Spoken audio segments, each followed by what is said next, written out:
On s'en rend pas toujours compte, mais parfois les plus grandes histoires se cachent dans les objets les plus banals. Aujourd'hui, on va voir comment un simple souvenir, un marque-page, peut nous ouvrir les portes d'une civilisation absolument fascinante. Alors voilà l'objet en question. Un marque-page qui a l'air d'être en papyrus. Bon, au premier coup d'œil, ça a tout du souvenir classique. Le petit truc qu'on ramène de vacances, n'est-ce pas? Mais et si c'était plus que ça?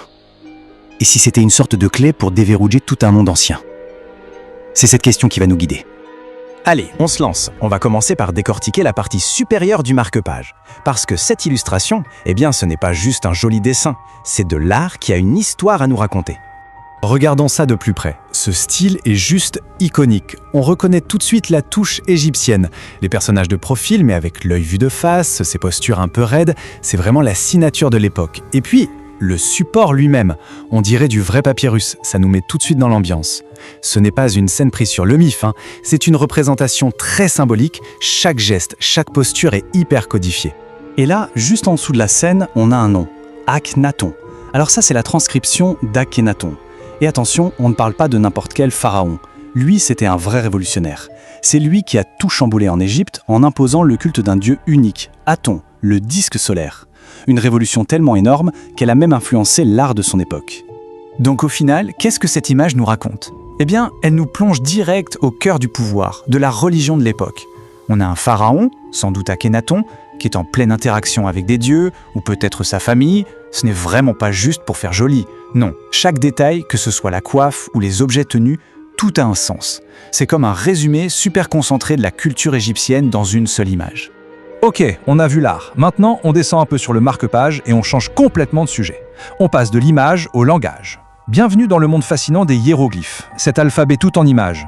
La grande question, c'est mais comment on fait pour lire une langue pareille? Une langue faite de dessins. Ça paraît hyper complexe, non? Et pourtant, la réponse que propose ce marque-page est en fait étonnamment simple. Bon, petit rappel rapide sur ce que c'est qu'un hiéroglyphe. C'est un signe du système d'écriture officiel de l'Égypte ancienne. Chaque signe est un petit dessin, une image. Mais attention, c'est là que ça devient malin.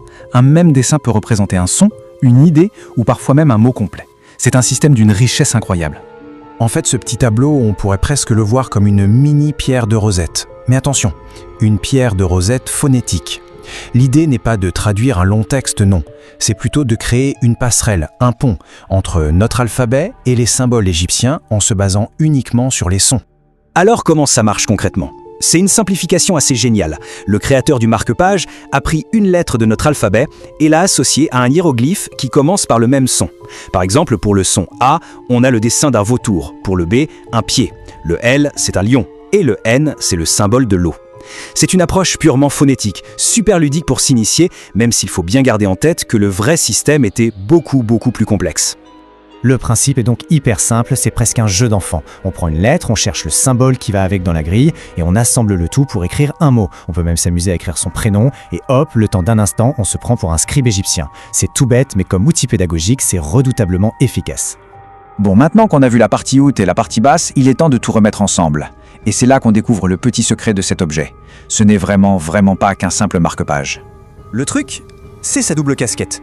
D'un côté, on a le souvenir purement artistique. C'est joli, c'est un rappel de la culture égyptienne qui attire l'œil.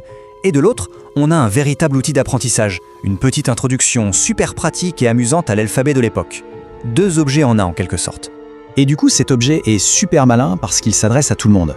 Il va parler aux passionnés d'histoire qui vont apprécier le contenu, mais il va aussi plaire aux touristes qui cherchent juste un joli souvenir parce que c'est simple et esthétique. C'est vraiment le mélange parfait entre le beau et l'utile, entre l'art et l'éducation. Franchement, tout le génie de ce petit bout de papyrus, c'est son design. Les couleurs sont vives, ça pète, ça attire l'œil. Les symboles sont ultra connus, on les reconnaît tout de suite. Et en arrivant à mélanger l'art et la langue sur une si petite surface, il réussit un vrai tour de force. Il rend un bout d'une civilisation millénaire non seulement facile à comprendre, mais en plus super amusant. Et pour conclure, voilà une petite question à méditer. Combien d'autres morceaux d'histoire comme celui-ci se cachent juste sous notre nez dans les objets de tous les jours ? Ce petit marque-page, il nous le prouve. L'histoire est absolument partout. Il suffit juste d'apprendre à regarder. Merci d'avoir été là.